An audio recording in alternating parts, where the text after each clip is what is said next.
تو یہ جو الگ جماعت آپ کو بنانی پڑی اس کی وجہ صرف یہ طریقہ کار کا اختلاف تھا، اس کے علاوہ اور بھی آپ کو انٹرپٹ کروں گا، تو کیا موجودہ دور میں بھی ہم کسی حکومت سے جنگ کریں؟ فوجوں نے جو ہے ان کے اوپر فائرنگ بھی کی، ہیلی کاپٹر سے فائرنگ کی گئی، لوگوں نے جانے، جیسے کہ حضرت حسین رضی اللہ تعالیٰ عنہ کے ساتھ ہوا، وہ ظاہر بات ہے اسلامی ریاست کے خلاف تو نہیں تھے، یزید کے خلاف۔ ایک بات غلط کہہ دی ہے، میری طرف منسوخ کر دی ہے، میں نے کہا کہ ایسا تھا۔ اچھا ڈاکٹر صاحب، جماعت اسلامی اور تنظیم اسلامی دونوں اپنا ایک ہی ہدف بتاتی ہیں، تو یہ جو الگ جماعت آپ کو بنانی پڑی اس کی وجہ صرف یہ طریقہ کار کا اختلاف تھا، اس کے علاوہ اور بھی کوئی اختلاف تھا؟ چھوٹے موٹے اختلافات تو اور بھی بہت ہوتے ہیں، مثلا وہ جو آئیڈیل دور ہے میرے نزدیک جماعت اسلامی کا سن 39 سے اور تقریباً 50 تک، اس میں بھی مجھے دو خامیاں نظر آتی تھیں، اور یہ میں نے اپنے اس بیان میں بھی لکھ دیا تھا، لیکن اس کو ایمفیسائز نہیں کیا تھا۔ ایک خامی مجھے یہ محسوس ہوئی تھی کہ مولانا مودودی شدت پسند بہت ہیں، وہ تنقید جب کرنے پر آتے ہیں تو جب تک کہ کسی کو کفر تک نہ پہنچا لے تو ان کو اطمینان نہیں ہوتا۔ یعنی متحدہ قومیت کی تحریک تھی جس میں مولانا مدنی رحمۃ اللہ علیہ، مولانا ابوالکلام آزاد وغیرہ، یہ سب پر جو انہوں نے تنقیدیں کی ہیں، وہ گویا کہ اس کو کفر اور شرک تک پہنچا دیا، متحدہ قومیت کے تصور کو۔ پھر جب مسلم لیگ پر تنقیدیں کی تو مسلم قوم پرستی کو بھی کفر اور شرک تک پہنچا کے دم لیا۔ تو یہ شدت ہے، ٹھیک ہے اختلافات بھی کرے، لیکن اختلاف میں یعنی اس کو اس حد تک نہ لے جائے، جیسے کہ بعد میں پاکستان بننے کے بعد بھی الیکشن میں جب حصہ لینے کا فیصلہ کیا تو امیدواری کو جو ہے وہ ناجائز اور حرام قرار دیا، پارٹی ٹکٹ کو لعنت قرار دیا، ایک نیا بالکل پیرل جو ہے نظام تجویز کیا۔ تو یہ انتہا پسندی ان میں تھی میرے نزدیک، اس کی وجہ سے جماعت کو رکاوٹ ہوئی ہے، اس لیے کہ جن بزرگوں کے اوپر انہوں نے تنقیدیں کی ہیں ان کے معتقدین جو ہے ان کے کان پھر بند ہو گئے جماعت کی دعوت کے لیے۔ دوسری مجھے یہ کمی کا احساس ہوتا تھا کہ اسلام کے موضوع پر تو گفتگو ساری صحیح ہے، لیکن ایمان پر ایمفیسس اتنا نہیں ہے جتنا کہ ہونا چاہیے۔ یہ دو چیزیں تو تھیں، لیکن by and large the movement as such, اس کا جو فکر ہے، اس کا جو فرائض دینی کا تصور ہے، اس کے لیے جو ہے وہ میں ان کے ساتھ ایگری کرتا تھا اور وہ آج بھی ایگری کرتا ہوں۔ لیکن یہ کہ جب جماعت اسلامی نے یہ ٹرن لیا یہاں پر پاکستان میں آ کر، پہلا کام صحیح کیا تھا، دستور اسلامی کا مطالبہ کیا اور اس میں پوری قوم نے ساتھ دیا، مسلم لیگیوں نے ساتھ دیا، کیونکہ وہ تو مسلم لیگ کی تحریک ہی کا گویا کہ ایک مانوی تسلسل ہو گیا، اسلام کے نام پر پاکستان بنایا تھا تو اب یہاں پہ اسلامی دستور ہونا چاہیے۔ تو مولانا شبیر احمد عثمانی رحمۃ اللہ علیہ نے اس میں بڑا ڈیسائسو رول پلے کیا دستور ساز اسمبلی کے اندر۔ لیکن یہ ہے کہ اس کے بعد جو ہے انہوں نے جو ٹرن لیا سن 51 کے الیکشن میں حصہ لینا، اس نے اس کی نوعیت کو بدل دیا۔ ڈاکٹر صاحب، گزشتہ 30 سال میں دین کے حوالے سے جو محنت آپ نے کی ہے وہ آپ کے مخالفین بھی اس کا انکار نہیں کر سکتے، لیکن اس میں ایک تسلسل اور استقامت نظر نہیں آتی۔ مثلا آپ نے انجمن خدام القرآن بنائی، پھر آپ نے تنظیم اسلامی بنا ڈالی، پھر آپ نے تحریک خلافت لانچ کر دی، پھر تحریک خلافت کو ختم کر دیا گیا۔ تو کیا یہ کسی فکری کنفیژن کا معاملہ تو نہیں تھا؟ ایسا پتہ نہیں ہے، اصل میں تو یہ ہے کہ یہ سٹیپس ہیں کہ میں نے جو کام شروع کیا تھا وہ کسی تحریری بنیاد پر نہیں تھا، جیسے مولانا مودودی کا تو سارا معاملہ جو تھا وہ تحریر کی بنیاد پر تھا، کتابوں کی تصنیف۔ میں نے درس قرآن کے حوالے سے کام شروع کیا لاہور میں 1965 میں آنے کے بعد، 66 سے فل سوئنگ میں وہ آیا۔ اس سے میرا ایک حلقہ جو ہے معاونین کا، ہم خیال لوگوں کا وجود میں آیا، تو اس پر پہلے میں نے مرکزی انجمن خدام القرآن قائم کی، لیکن اس کے لیے بھی جو میں نے تجویز جو ہے جو ماہنامہ میثاق میں شائع کی تھی اس میں لکھ دیا تھا، یہ میرا اصل مقصد نہیں ہے، بلکہ یہ تو پہلا سٹیپ ہے جو میں اٹھا رہا ہوں۔ میرے سامنے اصل پیش نظر یہ ہے کہ بیعت کی بنیاد پر ایک اسلام اقامت دین کی جدوجہد کے لیے جماعت بنائی جائے، یہ میں نے اس وقت بھی لکھ دیا تھا۔ چنانچہ 3 سال کے بعد وہ تو ایسے ہی جیسے کہ ایک آم کی گٹھلی میں سے پہلے 2 پتیاں نکلتی ہیں، پھر وہ آگے چلتی ہیں، پھر کوئی تنا بنتا ہے، پھر اس کے اندر وہ شاخوں کے اندر پتے آتے ہیں، پھر اس میں آم بھی لگتا ہے۔ تو میرے نزدیک تو یہی ایک پروسیس جو ہے یہ ارتقاء کا پروسیس ہے، اس کے اندر کہیں کوئی یہ تنظیم اسلامی اور تحریک خلافت کا کیا تعلق آپس میں؟ یعنی تنظیم اسلامی کا ہدف خلافت کا قیام ہے، اس اعتبار سے یہ تحریک خلافت ہے، تنظیم جماعت اسلامی ہے، جیسے پاکستان موومنٹ کہلاتی ہے، تحریک پاکستان، اور اس کی جماعت کون سی تھی؟ مسلم لیگ۔ مسلم لیگ پارٹی کا نام تھا، تنظیم اسلامی پارٹی کا نام ہے۔ تنظیم اسلامی کا ہدف کیا ہے؟ نظام خلافت قائم کرنا، تو اس اعتبار سے تحریک خلافت ہے۔ تو تحریک پاکستان اور مسلم لیگ ایز اے پارٹی بالکل وہی ریلیشن شپ جو ہے تنظیم اسلامی اور تحریک خلافت میں۔ تنظیم اسلامی یہ دعویٰ کرتی ہے کہ ہم اسلام کا نظام جو قائم کریں گے وہ انقلابی طریقہ کار سے کریں گے، اور یہ انقلابی طریقہ کار آپ نے سیرت رسول سے اخذ کیا ہے صلی اللہ علیہ وسلم، اور آپ اسے منہج انقلاب نبوی کا نام دیتے ہیں۔ آپ ہمارے ناظرین کو بتائیں گے کہ یہ منہج انقلاب نبوی جو ہے اس کا تھوڑا سا اس کے بارے میں اور یا اس کے مراحل کے بارے میں مختصر سا بتا دیں۔ پہلی بات تو یہ کہ اس کا جو ایک پری ایمبل سمجھ لیجئے، میں 2 چیزیں جو ہے اسرٹ کرتا ہوں۔ نمبر ایک یہ کہ انبیاء اور رسول کی مقدس جماعت میں صرف حضور کے دست مبارک سے ایسا ہوا کہ ایک بالکل نئی ایک حکومت، ایک ریاست، ایک معاشرہ وجود میں آ گیا، اور کسی کے ذریعے نہیں ہوا۔ نمبر دو یہ ہے کہ دنیاوی اعتبارات سے یہ دنیا مانتی ہے کہ جو انقلاب حضور نے برپا کیا تھا وہ تاریخ انسانی کا عظیم ترین انقلاب ہے، اور لہٰذا انقلاب کا عمل کیا ہے اس کو سمجھنے کے لیے میرے نزدیک واحد سورس ہے حضور کی سیرت صلی اللہ علیہ وسلم۔ اس کو میں نے جب مطالعہ کیا تو اس سے پھر میں نے 6 سٹیپس جو ہیں جو وہاں سے ڈیرائیو کیے ہیں، اور اس میں ایک اور کا اضافہ ہے 7ویں کا، لیکن انقلاب کی تکمیل جو ہے 6 سٹیپس میں ہوتی ہے۔ سب سے پہلے یہ ہے کہ کوئی نہ کوئی انقلابی فلسفہ ہونا چاہیے، نظریہ جس کو عام کیا جائے، پھیلایا جائے۔ اسلام کا انقلابی نظریہ توحید ہے، لیکن توحید کے 3 کورولریز جو ہیں وہ اصل میں اس نظام کی بنیاد بنتی ہیں کہ جو توحید کی بنیاد پر دنیا میں قائم ہوتا ہے۔ ایک ہے توحید عقیدے کی توحید، ایک ہے توحید عمل کی توحید، اور اس میں بھی پھر وہ اجتماعی نظام کیا بنے گا، اس میں یہ ہے کہ سیاسی نظام وہ ہوگا جس میں حاکمیت اللہ کی، اور اللہ اور اس کے رسول کے احکام کو سپریمیسی حاصل ہوگی ہر چیز پر۔ معاشی نظام وہ بنے گا جس میں ملکیت تامہ صرف اللہ کی، انسان کسٹوڈین ہوگا، اور یہ کہ اس میں کہیں سود اور جوئے کا معاملہ نہیں آئے گا۔ تیسرے یہ کہ معاشرتی اعتبار سے تمام انسان پیدائشی طور پر برابر ہیں، کوئی اونچا نہیں کوئی نیچا نہیں، یہاں تک کہ مرد اور عورت مساوی ہیں پیدائشی اعتبار سے۔ اس کو پھیلایا جائے، عام کیا جائے لوگوں کو۔ اچھا، اس کے بعد جو لوگ اس کو قبول کر لیں انہیں آرگنائز کیا جائے، اس لیے کہ ظاہر بات ہے نظام کو جڑ سے اکھیڑنا آسان کام تو نہیں، اس کے لیے تو بہت زبردست ڈٹرمنڈ ایک جو ہے ایک سٹرگل، اور اس میں یہ جان اور مال کا نقصان برداشت کرنا پڑے گا لازمت۔ تو اس حوالے سے ایک بڑی مضبوط ڈسپلن پارٹی کو قائم کرنا، یہ پارٹی حضور نے قائم کی 2 بنیادوں پر۔ پہلی بنیاد تو یہ تھی کہ آپ نے کہا میں اللہ کا رسول ہوں، تم مانتے ہو مجھے تو تم مسلمان ہو گئے۔ اس کا کیا مطلب ہے کہ تمہیں اب میری اطاعت کرنی پڑے گی، کیونکہ رسول میں اللہ کا رسول، میں اس کی طرف سے بات کر رہا ہوں، ما ینطق عن الہوی ان ہوا الا وحی یوحی۔ تو ایک ڈسپلن خود بخود قائم ہو گیا۔ لیکن پھر جب وہ تحریک جو ہے آگے ایک تصادم کے مرحلے میں داخل ہونے لگی تو پھر آپ نے بیعت کا نظام جو ہے لوگوں سے بیعت لی کہ میں جو حکم دوں گا مانو گے۔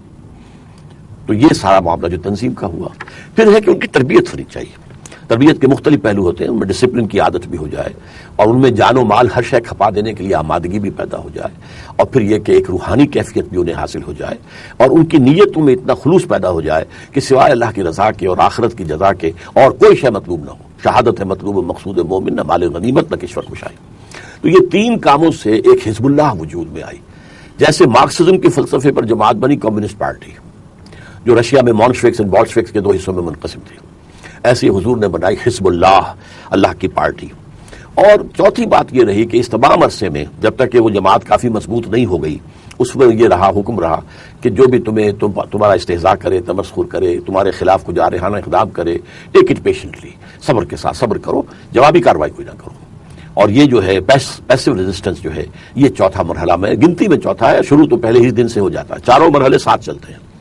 دعوت توحید کی انقلابی نظریے کی حیثیت سے، تنظیم جماعت کی حزب اللہ بنانے کے لیے، تربیت اور تزکیہ، اور پیسو ریزسٹنس صبر۔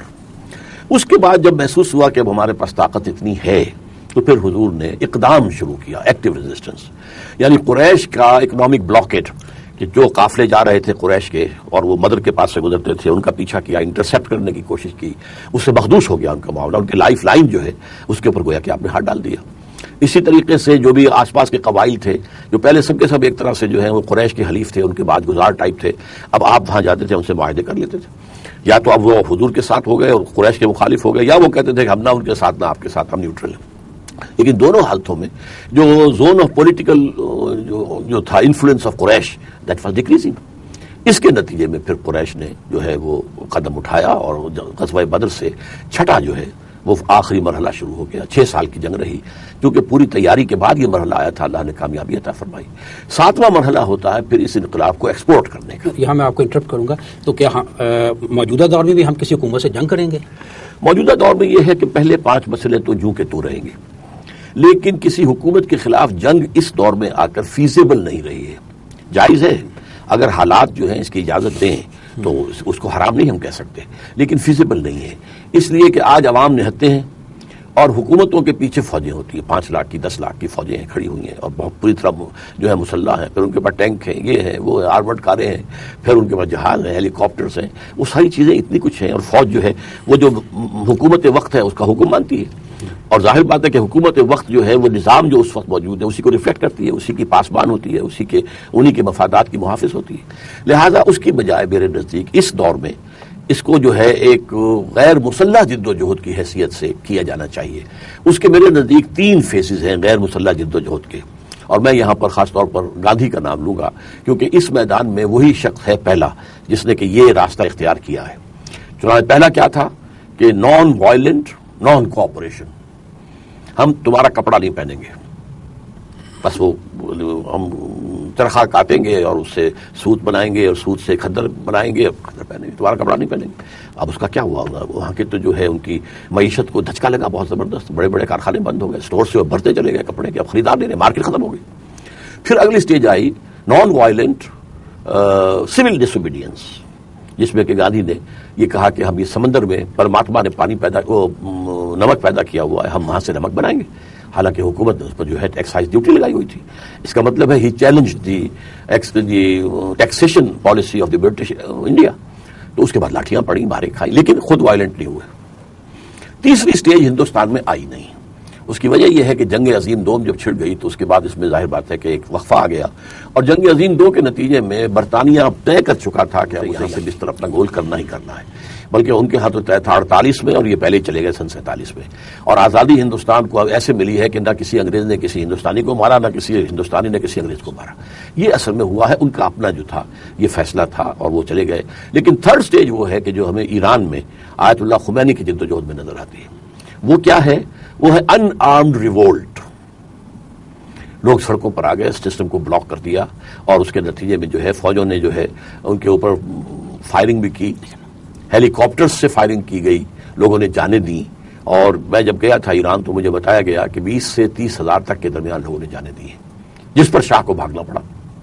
اب یہی فینومینن دنیا میں بہت ریپیٹ ہو رہا ہے، برازیل میں ہوا ہے، اسی طریقے سے آپ کو معلوم ہے کہ جارجیا میں ہوا ہے، اسی طریقے سے وہ ایک اور اوپر کی ریاست جارجیا سے اوپر یوکرائن میں ہوا ہے، کرغیزستان میں ہوا ہے۔ ایک ماس موومنٹ، ایک ریلا آتا ہے اور حکومت بہ جاتی ہے، کوئی اس میں مسلح انقلاب، مسلح جو ہے کوئی وہ نہیں ہوتا مقابلہ۔